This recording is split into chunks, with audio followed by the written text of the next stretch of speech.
And welcome to Thrift Shop Biography. This is the one about Bananarama. Thank you for listening.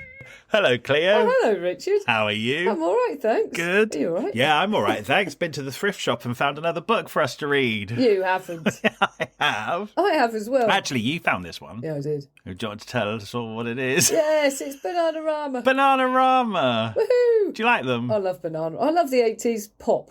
So it's great. There you go. But yeah, written by two of them. Sarah and Karen. Sarah Darling and Karen Woodward. Yes. Who are the still performing members of Bananarama to this day, right? Yeah, they're still out there. Yeah. So what did you know about them before? I just knew they were a really cool group from, well, you know, we grew up with them, didn't we? Yeah. And they were, I think, pre-Spice Girls, the most successful British girl band ever. Oh, totally. And actually still are remembered in that way. I don't think that the Spice Girls necessarily eclipsed them in any way. Bananarama is still Bananarama, and everything they did is still there. But there was never a Bananarama mania in the same way as the Spice Girls. Not like if, you know, Oxford Street was crammed with screaming girls. It never got hysterical. No, they didn't. They were just great fun. Yeah, they were. They kept it real. Mind you, so did the Spice And they really Girls. kept going. They had real consistent chart presence all through the 80s, didn't they? Yeah, tons of hits. You know all of them. I didn't know any more about them than that. I didn't know about their relationships, didn't know anything personal about them. Yeah, right. They've managed to kind of divert away from that side of celebrity. Yeah. I mean, I knew Karen was in a long-term relationship with Andrew Ridgeley from Wham. Yes. But other than that, I didn't know anything. No. In fact, there are things that would have been really quite obvious, like their pregnancies while they were in Bananarama. Yeah. I had no idea any of them were pregnant while they were Bananarama. Not a clue. I think the 80s was a different time for celebrities, maybe. And that not everything was scrutinised and reported. I don't know. Maybe, unless you were a fan. But I don't know. It's weird reading this. It's like we've read things about like Boy George and Wham and Duran Duran, and we tended to know most of the stuff in those books because we were such big fans in the 1980s. But with Bananarama, I was finding out a lot of new information. I know. Yeah, basically they were strangers in plain sight. Yes, that's exactly what they were. They were, weren't they? Yeah. But you know why? They had banana armour. Ah! Hey! Has that just occurred to you in this moment? Yeah. Banana armour. Yeah. But, I mean, yeah, they lived in places we know. They didn't talk about being mobbed or fans outside. All the other books when they... Hey! What? Oh, biggest revelation. I mean, we should just get on with the podcast, but this does happen right at the beginning. All right, let's start the podcast and I will say... Hey, and continue with the big, massive first revelation. All right. Let's do it. Yeah. Right, the biggest revelation of this whole book is that Karen and Sarah are from Bristol. I know. Because they don't mention it. They talk about growing up in this neighbourhood and they don't mention where for like a quarter of the book. And then they go, yeah, when we were back in Bristol. I was like, Bristol? Now, that's something and of course, I grew up very close to Bristol. Yeah. So you would think that I would know that Bananarama came from Bristol. You would think that. And I had no idea. I just thought they were London girls. And do you know what else has occurred to me? What? They don't have Bristolian accents. They do not. And because I was still so flummoxed about this, yesterday I went onto YouTube to watch some interviews and their voices are so... They lack any type of accent, really. Yeah, they do. I would say London working class. But there's not a hint of Bristol about them. No, there really isn't. They did say they sort of picked up a bit of a London thing when they moved there, but they don't sound London either. And they're not posh. Yeah, and it's weird that you're right, at the beginning of this book, they don't place themselves in Bristol. They don't for ages. But when they talk about their teenage years, they say, oh, we quite often got the train to London. from Bristol to They London. didn't even say from Bristol. After a while, I got so frustrated I had to Google where they were from. And then they mentioned it eventually because I was like, where are you? You know, I want to know. There's nothing Bristol about them. No, it's weird. It is really weird. And it's not like they don't seem to care about Bristol because they don't mention it. They just at all. talk about their neighbourhoods. Yeah, they tell you everything and nothing, don't they? Yeah, it is weird because almost every other book we've read, whether it's Billy Idol or Duran Duran or Boy George, you don't just know the cities they grew up near. You know the pocket of that city. Yeah. The borough. people are so sure of placing themselves in their early lives and their autobiographies. Yeah. And Bananarama are just so entirely vague about coming from Bristol. It's weird, isn't it? It's very really weird. weird. Because you might say, in Bristol, you just would mention it. Yeah. Where Anybody are you? would, yeah. So I wonder what the reasoning is, why they just never mentioned, like their whole entire career, nobody knew they came from Bristol. Is it because London was cool? I'm so bemused by this whole And that's thing. why they started going there.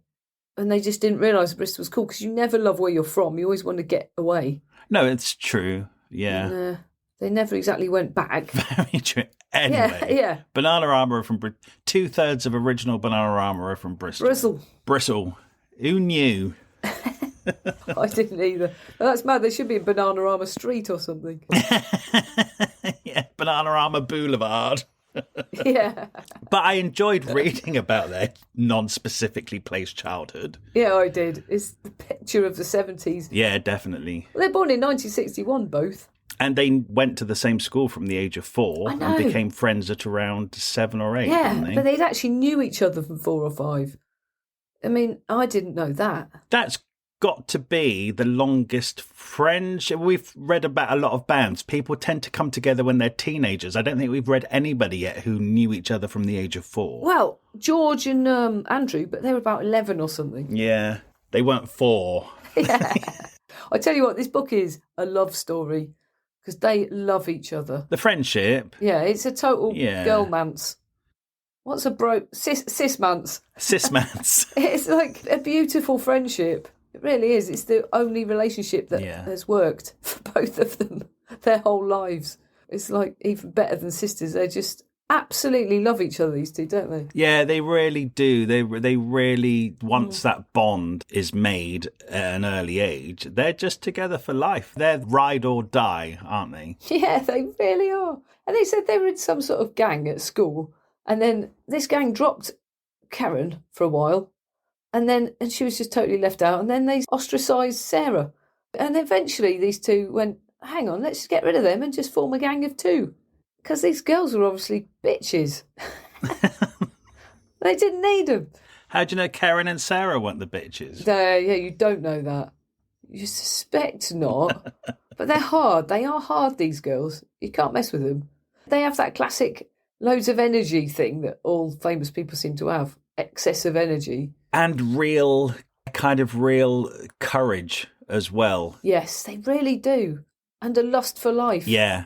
And wanting something more and wanting more excitement for themselves. Yeah, exactly. I really loved reading about they don't spend too much time on their childhood and early teenage years, but it's really rooted in the moment, like the 70s and the shops they went to and the music they listened to and going to the ice rink and then when they got older they would go to gigs and stuff, and then they would Roxy Music again. It was John Taylor from Duran Duran who said seeing Roxy Music on Top of the Pops for the first time changed my life.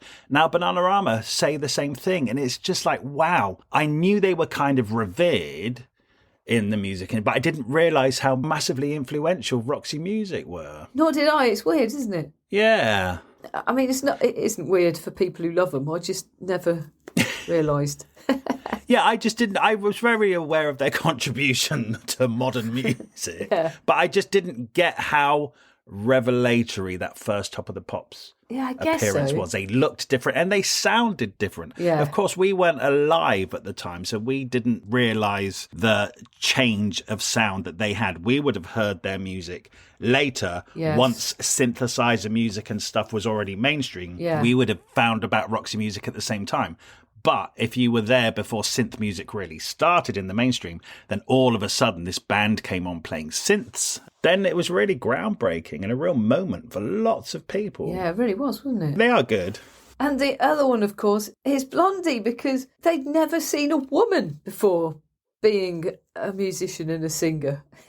It's crazy. Yeah, isn't it, hey? It's nuts, isn't it? Well, it's actually amazing when they say how few women there were out there the whole time they were out there. Because it's such woman heavy now, isn't it? I mean, it has been for a long time with your Pinks, Britney, Taylor Swift. Do you know what? Beyonce. No, but you're there. You're talking about women solo singers, which there have always been. If you look at the teams behind female solo singers, they're heavily male. Ooh. One thing that really surprised me, there was a really good documentary on a couple of years ago about the Go-Go's. And at the end, before the credits come up, it said the Go-Go's were the first all-female band to write their songs and play their instruments. They were the first all-female band to have a #1 album on the Billboard charts. And they were the last. What? In like 60 years of recorded music, only one female band who write their songs and play their music has had a #1 album in America. That is insane. Isn't it insane? It should be half and half. Yeah. So we think women are really represented in the music industry, but actually, I think it's moving that way. I mean, there's a new band in Britain called The Last Dinner Party, who are all women. They've just had a #1 album. And actually, when you see them, and it is just all women playing their instruments, it is unusual, actually, but, you know, in the mainstream. Up, yeah, but all the boys I know used to get guitars and go and rehearse. And the girls, I don't know, they just didn't. They did something else. Yeah. And now, I don't know what's happening now, but I still know loads of boys or men that just play and drum and play music all the time. And it's just, especially if they're older, right, and they go to open mics and stuff, there are just much fewer women who are doing that. And that is their choice. Nobody's stopping them. That's at any age. It's weird, isn't it? Because it's weird, yeah. Like my record collection, I would say, is largely female. Yeah, mine is massively. So in some ways, women aren't underrepresented, but in some ways, there's some kind of barrier to entry. Even, like you say, at the open mic level in a pub. It must be psychological or societal. I don't know. But they're not barred, so it's choice. Well, I mean, the Bananarama said they had to stand up for themselves all the time and be careful and say no a lot, but nobody blocked them. Yeah, I love their rise. We should get back onto Bananarama, but I love their path to fame. It's kind of so organic, and it is a mixture of talent, but also like bluster and hanging out on the scene, and just having the will to find your way through to success. In music, I mean, it's just exactly the same things that drive men. It's just want to be in a band, love the music, got songs they want to write.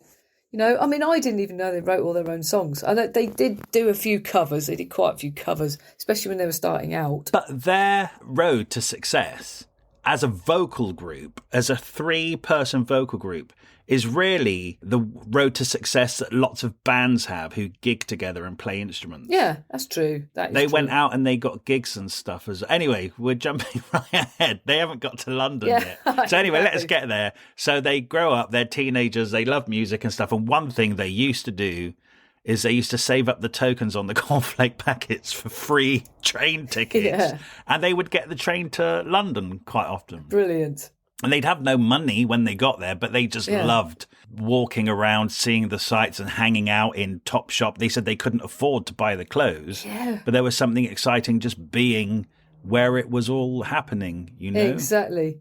And they used to spy on the Vivienne Westwood shop. Yeah. Because they were too scared to go in.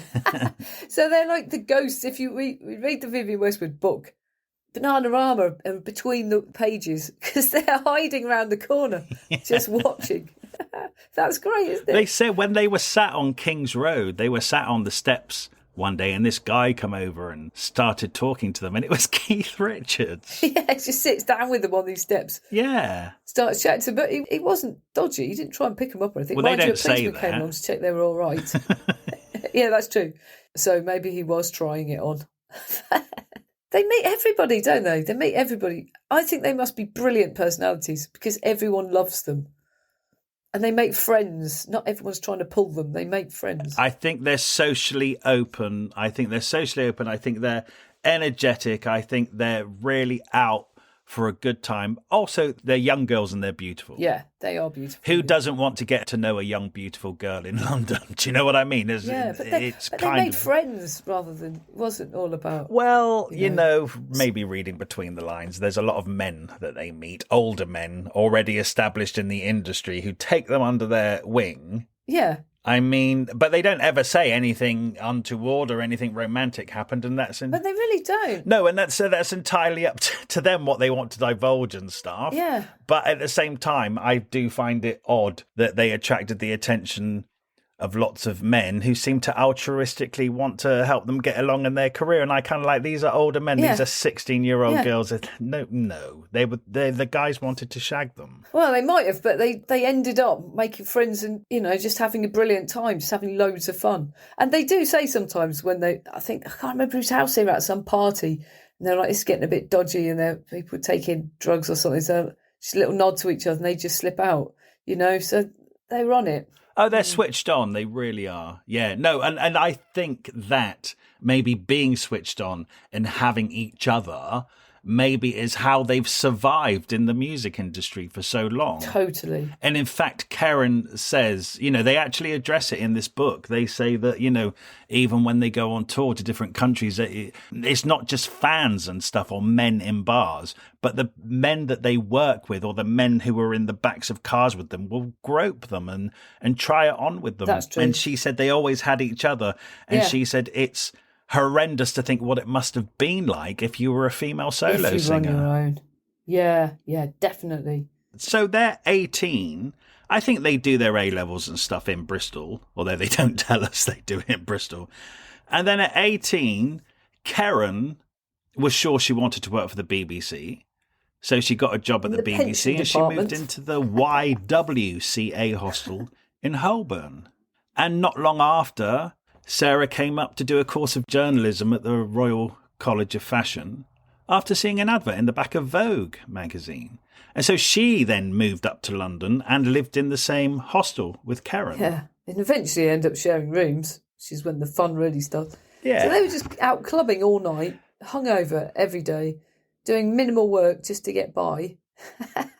They're just having loads of fun, weren't they? Yeah, definitely. I mean, I think like the job at the BBC and the college course, it was just a way of getting to London. Definitely. Really, I don't think Karen really had designs of working in the pension department for the rest of her life. Mind you, Sarah, I think maybe was interested in journalism because she cites like Edith Sitwell, Sylvia Plath, Simone de Beauvoir. So she sounds pretty serious about being a writer, actually. Yeah. You're right. And it's genius as well because College of Fashion is where you need to be, especially if you want to meet interesting people like Siobhan Fahey. Ah, there you go. Who was 2 years older than them or 3? Yeah, a little bit older. She was older. 21. She was living with her boyfriend already. Very grown up. Yeah, and they just bonded immediately. So then, eventually they become, Bananarama. Well, they become a threesome out on the town, don't they? Yeah, they do. Yeah. And they were going to the Blitz Club. Oh, yeah. There are other young women in the YWCA hostel. Another thing that I love about Bananarama, coming from Bristol, it's like I grew up in that area and I was always fascinated by London and couldn't wait to get there. But at the age of 18, I wasn't thinking of moving there. I would visit. I know. And then I would come back. I didn't just think, I'll get a job and I'll go and live in a hostel.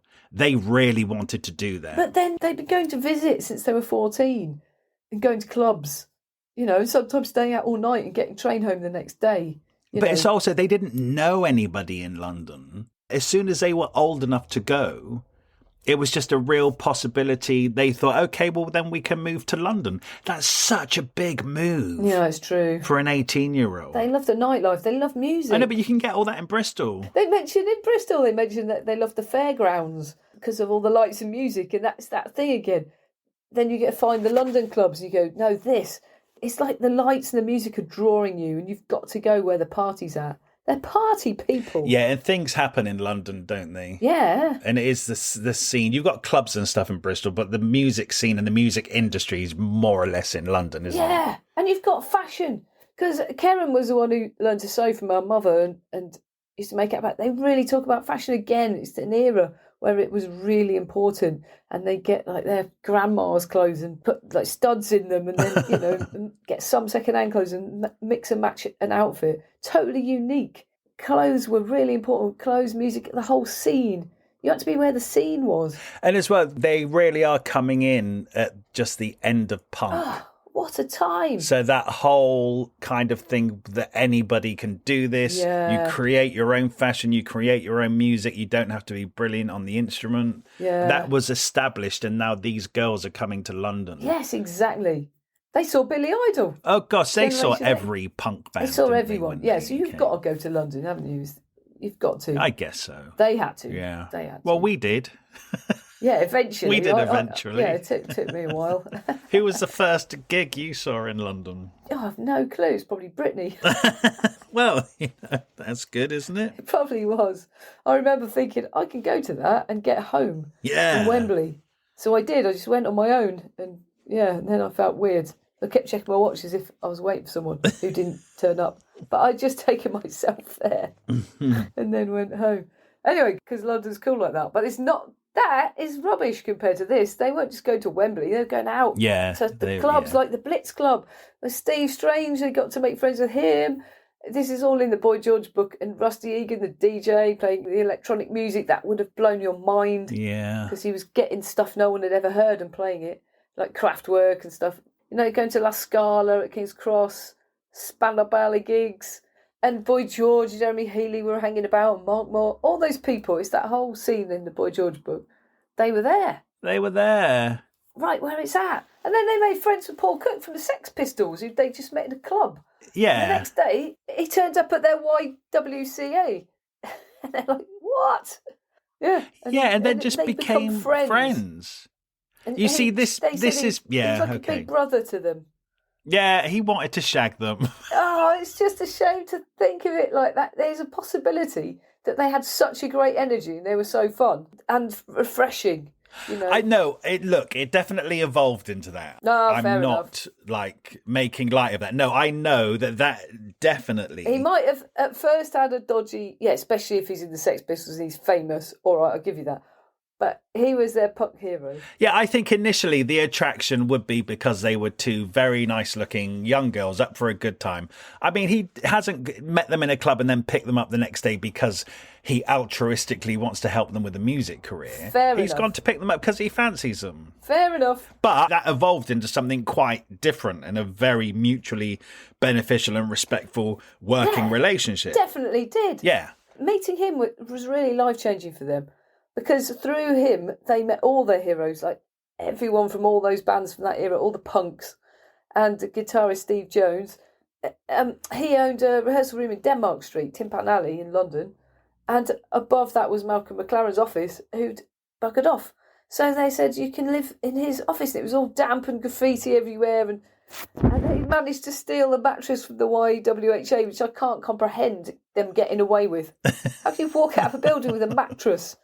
No, then they're bang in the middle of town. They're in the middle of Soho for almost nothing. Yeah, they're right there, aren't they? Plus, the Sex Pistols rehearsal room was right downstairs. I love that all of the names of all the Sex Pistols and all of these punk icons are all graffitied onto the walls. And when Sarah and Karen moved in, they put their names in massive letters on the wall. Yeah. And now, because of punk, and that's where punk happened in London, that is now a protected heritage site. And if you go there, the biggest names that's on the wall is Sarah and Karen. It's like a perspex shield over it. I love that. But it's just kind of, it roots them. They were there. They were there at that moment in time. Yeah, they were there.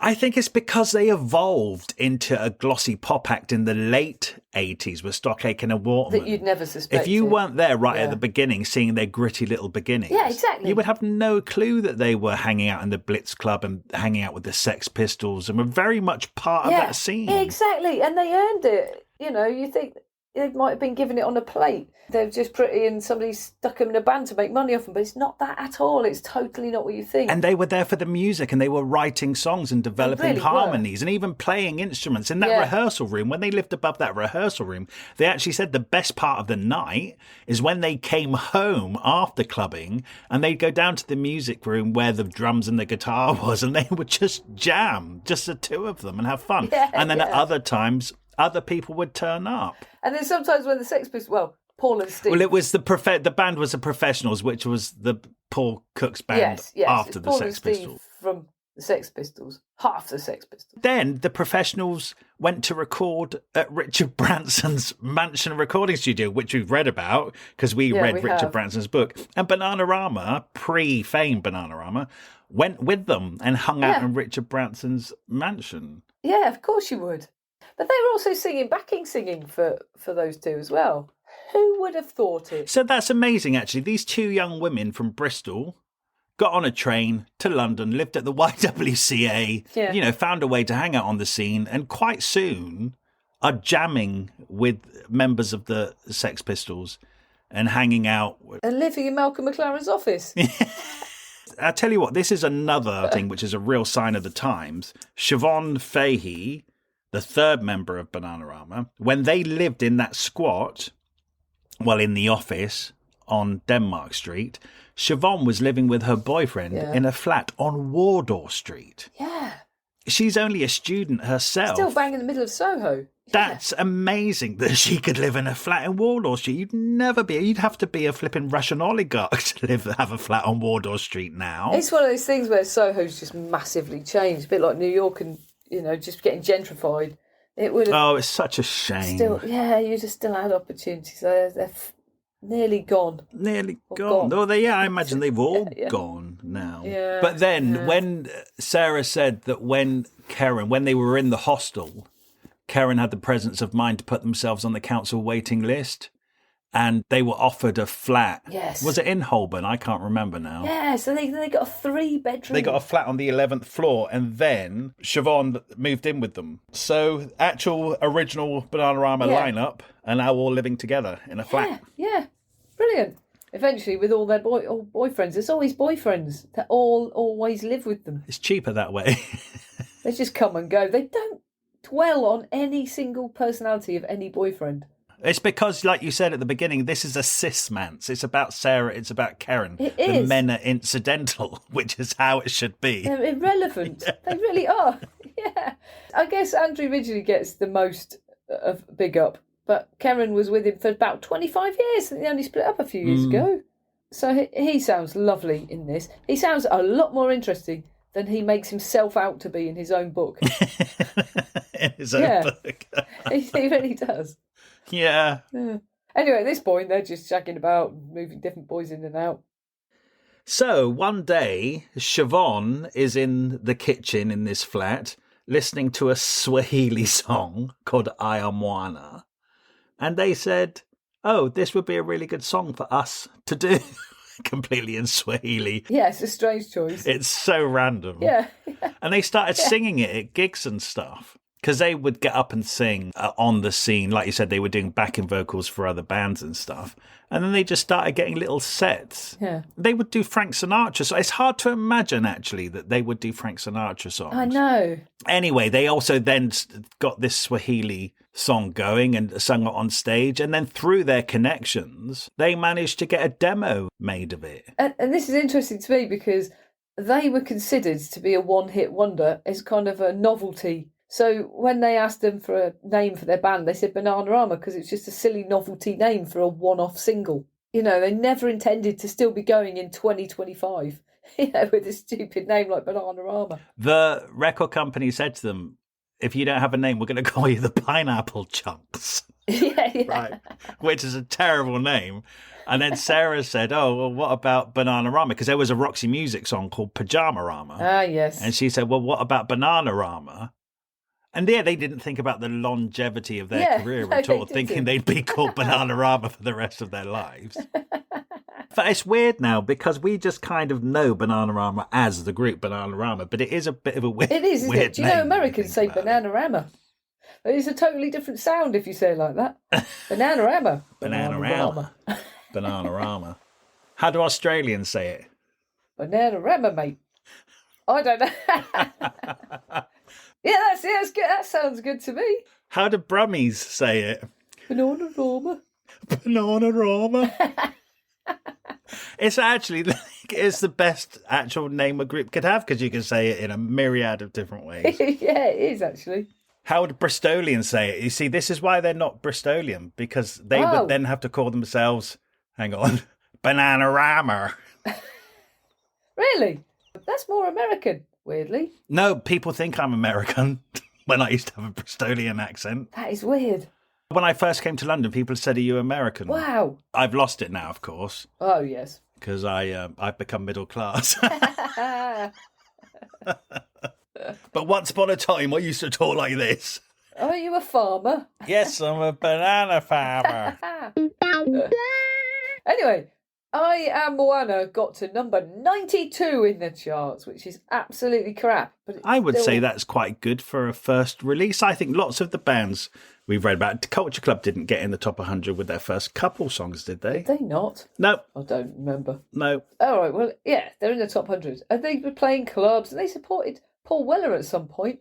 And, oh, right. Yeah. Yes. What? Weller, that was a real surprise. Yeah. That's a weird thing about this, not realising how credible and brilliant Bananarama were. Yeah. And she just tosses in something like, oh, that's how we got to support the Jam. Now, this is weird at the Michael Sobel Leisure Centre, which is at the end of my road. Oh, weird. But it's a sports centre. Wow. Obviously, because it's called the Michael Sobel Leisure Centre. I had no idea they had gigs there in the 80s. All right. But Bananarama supported the Jam. Amazing. Which is weird. And then Paul Weller wrote a song on their first album. I had no idea of these connections. I remember reading about Paul Weller a lot in Smash Hits. And that's the only reason that doesn't surprise me, because he was always in Smash Hits, and Smash Hits was for pop people and kids. So I don't know. Anyway, John Peel, playing them on Radio 1, made Terry Hall from The Specials hear that song, and he loved it. Yeah, he bought it. He bought it. He was the one who got it to number 92 in the charts. Yeah. He heard them and created a band called Funboy 3 to get Bananarama to do the backing vocals for It Ain't What You Do. It's the way that you do it. A proper hit. Yeah. Yeah. So that was half Specials, half Bananarama. Oh, I don't know what happened. I don't say it anymore. And that's when I first really, that was their first big hit. It's about 1981, 82, something like that. Yeah. That was a great tune. A really great. And you notice them then, because they're on top of Pops, and you see these girls, and it probably is like, girls. Yeah, girls right. singing. I love how, by the way, because everybody in today's society is naked or nearly naked, they just covered up. They wore the baggiest clothes, dungarees, white T-shirts, hats, Doc Martens. They just were baggy, lumberjack shirts. People. Yeah, I'm happy about that. And their hair was so big and over their face you couldn't even see their faces, let alone their bodies. Yeah. See, they got massive and popular and rich without being naked. That's good. It's very good. It is. That's quite organic. They were just out there. Somebody grabbed them and used them. Yeah. And now they're on top of the pops. Yeah, it's brilliant. I mean, that got to number 4, and then they did something in reverse, and they sang a cover of really saying something, and that was them. That was their idea, and they got the Funboy 3 to sing as extras on their to back song. them up. Yeah. So I watched that video. It's great. They're really cool. Really cool. Really cool. It's really, really cool. It's a really great song. And so, yeah, that really sunk in then, because then they're really present. That was number 5. And then they really started writing their own material from then on. And the hits kept coming. And had an album out. Shy Boy, Robert De Niro's Waiting. Yeah. I mean, these are songs from the early 80s, which is just so cool. Classics. The second album, they had a Cruel Summer on it, and they got it used in Karate Kid. It was in the end credits, which was the song of the year, song of the summer. And that just shot them into the stratosphere, which is probably why the world's heard of them, not just Britain. Yeah, that definitely elevated them in America for sure. Yeah, exactly. But see, you see a band like Bananarama, and this is misogyny. This is my own misogyny, like back in the 80s. I didn't imagine that they were writing those songs. Or did I? But also, it's partly because they did covers. Their first 3 big songs are covers. That's a good point, actually. So then... Also, as well, why you don't think... Here's a question for you. I'm going to put you on the spot. Here's also why you don't think they're writers or necessarily good singers and stuff. They all sing the top line in unison. They don't take turns in singing lines. Oh. I can't think of another pop band, pop vocal group that does that. If you think about everybody else, Spice Girls, Girls Aloud, all of those bands, they all take turns in singing a line each and then maybe come together on the chorus. Bananarama literally sing each song from beginning to end in unison. They don't split the lines. Wow, I never even thought about that. Yeah, that only occurred to me recently. I couldn't think of another band that did that. And I think that's why, because the vocal sounds layered and it's just a nice pop voice, nobody's doing vocal acrobatics and stuff. People think, oh, they can't sing. Yeah. Actually, they can sing. And now, because I've been listening critically, because they talk about harmonies and stuff, when you listen, there is a lot going on in there. And they developed those. They wrote those songs. They wrote those melodies. They're much better musically than I ever gave them credit for. And that was a real revelation of this book. And I feel bad for thinking that.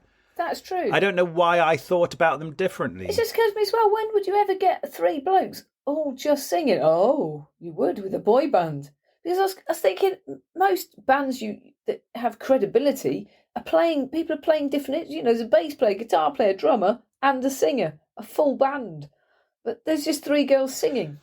Where's the band? The band... Yeah, so you can't see people with musical skill. You can't see the skill apart from voices. No, but I also think if you want to talk about boy bands, like, I don't know, Take That and Boyzone, they largely have one singer at the front. Yeah. Or they do take turns in being a solo vocalist, so you can hear them singing on their own, whereas you never did in Bananarama. No, that's true. But the boy bands of the 80s were Duran Duran, let's say, or Wham. They were playing instruments. So you're right, actually.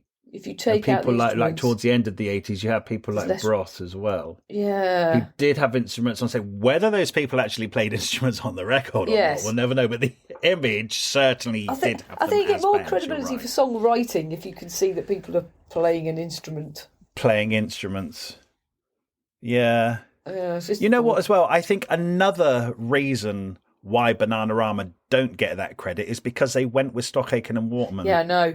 Stockaken and Waterman are known as songwriters. So immediately you think they're just produced. Yeah. Exactly. And everybody else, I don't know, again, I'm going to make a gross assumption here, but all those other people who recorded with Stockaken and Waterman in the 80s, Rick Astley, Kylie Minogue, Jason Donovan, Mel and Kim, I don't think they were writers. None of them wrote. Whereas I know now that Bananarama wrote with Stockaken and Waterman. It was a collaboration. Yeah, I know. But because they were part of the hit factory, you would have thought, oh, they're just singers who have been brought in to sing this song. And that's not true. But then when they joined, their big hit with Stockaken and Waterman was Venus, which is a cover. So, then you think again, hey, they did Do They Know It's Christmas? Because we're slowly working our way through everyone who was in these songs. This group. And apart from Jodie Watley from Shalimar, they were the only girls in the whole of Do They Know It's Christmas. And I could honestly say that I'd never noticed that. Oh, really? It never even occurred to me before I read this. Yeah. Yeah, just sort of pop stars. I didn't think about male or female. Oh, my God, yeah. Where are the girls? But I think that's symptomatic of something we've already talked about today, in that there were so many more men. Yeah. Prominent in the music industry anyway. Because there's a lot more women in the American version. What was that called again? We Are the World. We Are the World. There's a lot more women. Because you've got Diana Ross, Cyndi Lauper. But I was thinking about this with Band Aid. I mean, who was it? There was Alison Moyet, Annie Lennox, Kate Bush. They were all very prominent. Yeah, they were. Whether they were asked and didn't want to do it, or whether they just weren't asked. That's a good point. But it's very male heavy. Yeah, it is. Band Aid. But they had a good time on it. Karen was completely hungover. Yeah. And what I love, when you watch all the documentaries and stuff, everyone's just like stood around smoking in the recording studio. Yeah, wow. I mean, that's history, isn't it? Yeah, it really is. Anyway, around this time, one of them popped out a kid. Oh, it was Karen. Karen, yeah. I never knew that. She just got pregnant by accident. And Sarah was like, oh, she was going, I can't come out. I'm 8 months pregnant. She goes, I'll just throw up and come out. It's just like dragging her around New York. They just carried on. And a few years later, not long later, Sarah had a kid as well. And both of them say in this book that they are really aware. They felt the pressure not to let each other down in Bananarama. But when they were massively famous, they both had kids, and they know that they weren't there for their kids. They absolutely dumped them and left. And it's not even just when they had band business. They were out partying, or they went on holidays. They just acted like they didn't have kids. And somehow these kids seemed to be great. there's pictures and a lot of stuff about them when they're older, and they seem to have come out great because, I don't know, there's some sort of family unit that they all had together and they all love their mums. Yeah. And it seems like that. They came out all right, but they were really neglected. Well, you know what? I think it's a difficult thing. If this was male rock stars we were reading about, we'd just totally accept that they dumped their kids. And yeah, I think that these women really were like men. I think they had a man's life, not in any masculine, feminine way, but in just society. They moved to London, joined a band, had some singles, went on tour, friends with the Sex Pistols, knocked out some kids, ignored them. It's a man's life. I also think as well, though, it's lots of people who have young children. If they had the means and the funds to have a couple nights out a week or whatever, as well as go to work, good luck to them. Do you know what I mean? Yeah, fair enough. Except she went on, I can't remember where, for 2 weeks with George Michael. Yeah, okay, look, we always call out the blokes, so it's only right that we just call them out the window. Okay. It seemed to turn out all right, but... I mean, I don't know anything about their kids. They seem quite well adjusted from what I don't know about them. Yeah. Just going to make that assumption. Exactly. Well, I've never read anything terrible about them, so... No, I haven't. But hey, they were really good mates with George Michael, and oh my God, they just... I mean, this book is the exuberance of these people. They tell loads of stories about the fun they had with George Michael, loads of holidays, this prank, that dancing, that thing, and then just says, we can't possibly write all the things we did.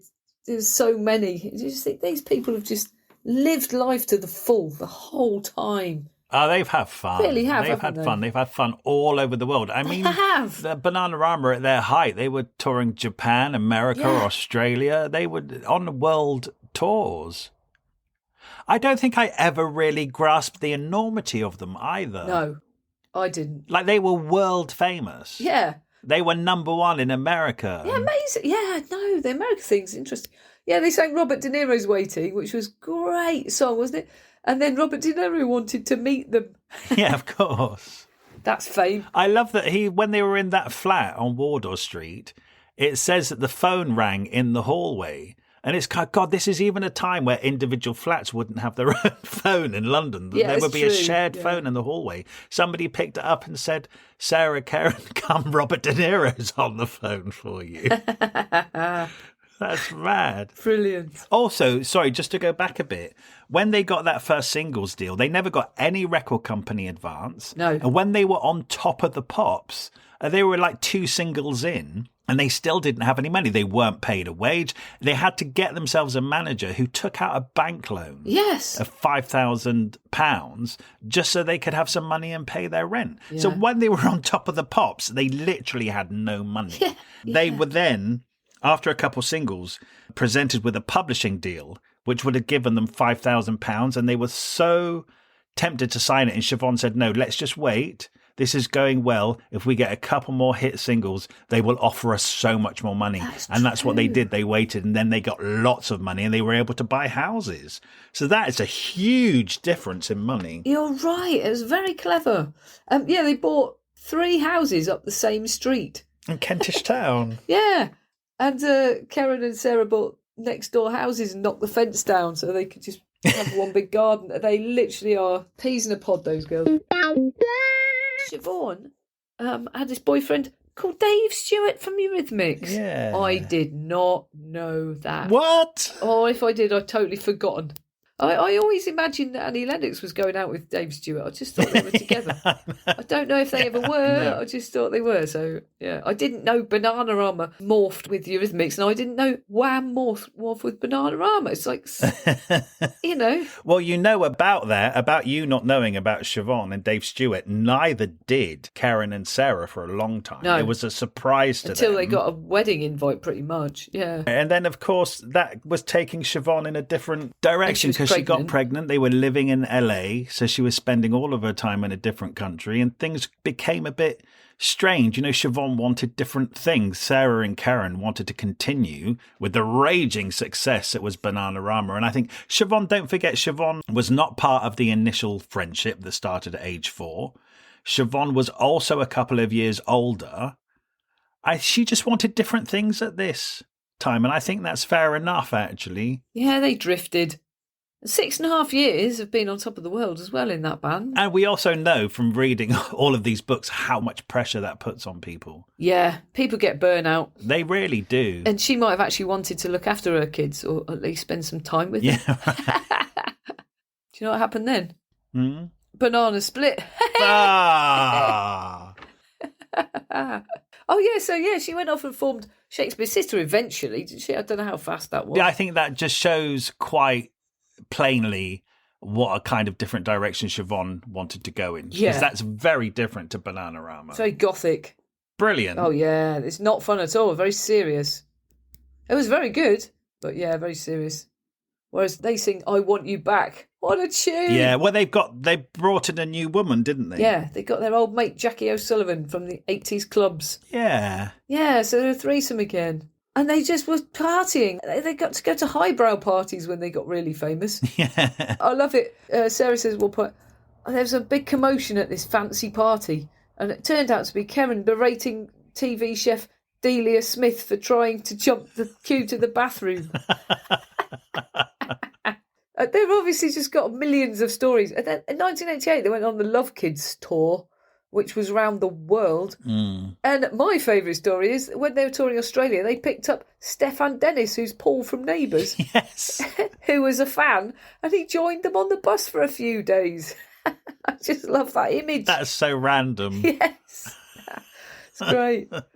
Oh. Yeah, so with New Girl Jackie, they're really still like massively again, I forgot how massively famous they were. Yeah. They said Jackie fitted in really well. They knew her previously. She had a great voice and she looked good, and it just kind of seemed to work for a long time. Yeah. And they continued having hits. Yeah, I Want You Back is another absolute banger. They had lots of bangers. Yeah, they did.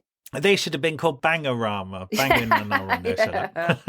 But from about 91, I don't know any of their songs. I just never heard of any of their songs from then on. Yeah. So no, but I think that's fair enough. You're talking about like 10 years, the whole of the 1980s with lots of bangers. I would argue that unless you were a fan of Duran Duran or Culture Club or any of those bands, you would be hard pressed to name anything after the 1980s rock. Yeah. Unless you were a fan of those bands. And I think that's the same with Bananarama. If you're a Bananarama fan, you would know all of their songs. But I don't know. I guess they just got stopped playing on the radio as much because new people Maybe, come out. yeah, that happens. People think you're old. But they talk about that in the book, about how women are aged out of the industry and stuff. Yeah, and it's again, that surprises me how young they were at the end of the 80s. They're still very young. know. So they should be going out and having fun every night. They should. Having arguments with Delia Smith. Yeah. In the toilet queue. Yeah. Andrew Ridge's got this 90-acre farmhouse in Cornwall, so Karen moves down there. They sort of have a bit of a break from living on each other's doorsteps. Yeah, that's the thing. You were talking about her son and stuff. You know, her son is still young at this point. And actually what happens is they have a bit of time off at the end of the 80s and they go down to Cornwall, to Andrew Ridgeley's Cornwall home. And on the way back to London one day, she noticed how upset her little boy was because he loved it there. You know, it's at the beach and now he's got to go back to London. And it made her just think, oh, do you know what? We should live in Cornwall full time and I can travel to London for work. So actually, she did that for her little son. Yeah, she did. So she kind of knew perhaps maybe that she didn't spend as much time as she should in the very early days. Yeah, but she also said she was getting a bit depressed. And it actually did her a lot of good to get out of the rat race and just be a normal person.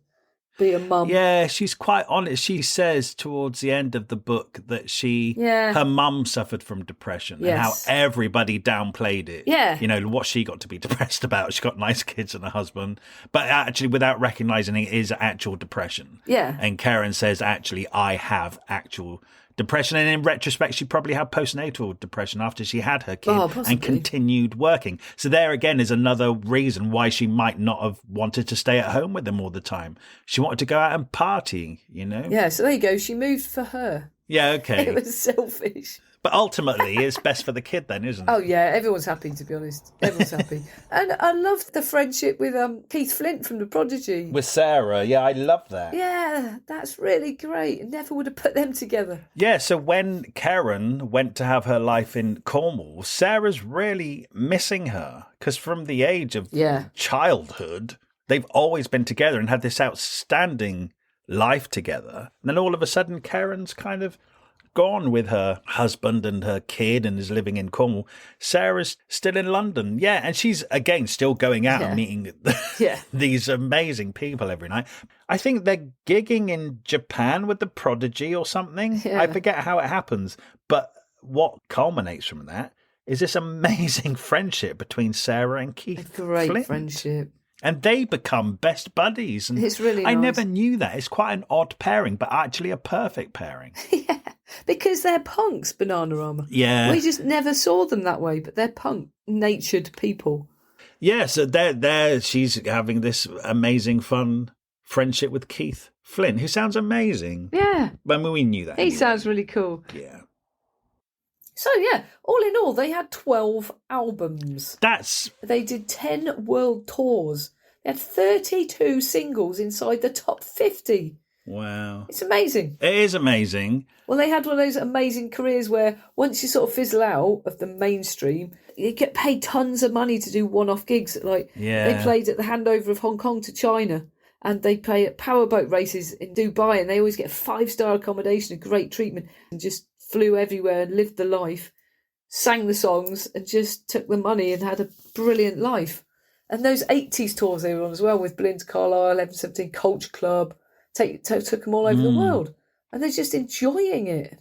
It's brilliant. Yeah, that was interesting to read. You imagine once somebody disappears from TV and radio that they have just retired to Cornwall. Yeah. But actually, Bananarama for that whole decade were very much out gigging a lot and making a lot of money all over the world. Yeah, you can get paid, I don't know, those events, you can get paid about $500,000 for half an hour's work, can't you? At some hedge fund's 50th or something. Yeah, right. Yeah, that's where the money's at. Oh, we forgot to say that Jackie has left at this point. There's just 2 of them now. Yeah, Jackie left. That after 3 years, people never stop referring to her as the new girl in Bananarama, and I imagine that that's annoying. Yeah. She was quite happy about it. I think it's hard. She wasn't original. Trying to fill somebody else's shoes. They should have just gone as a twosome straight away, which they're doing now. Yeah, you didn't need 3. Mind you, they did reunite as a threesome again with Siobhan, didn't they? 2016, a reunion tour with the original lineup.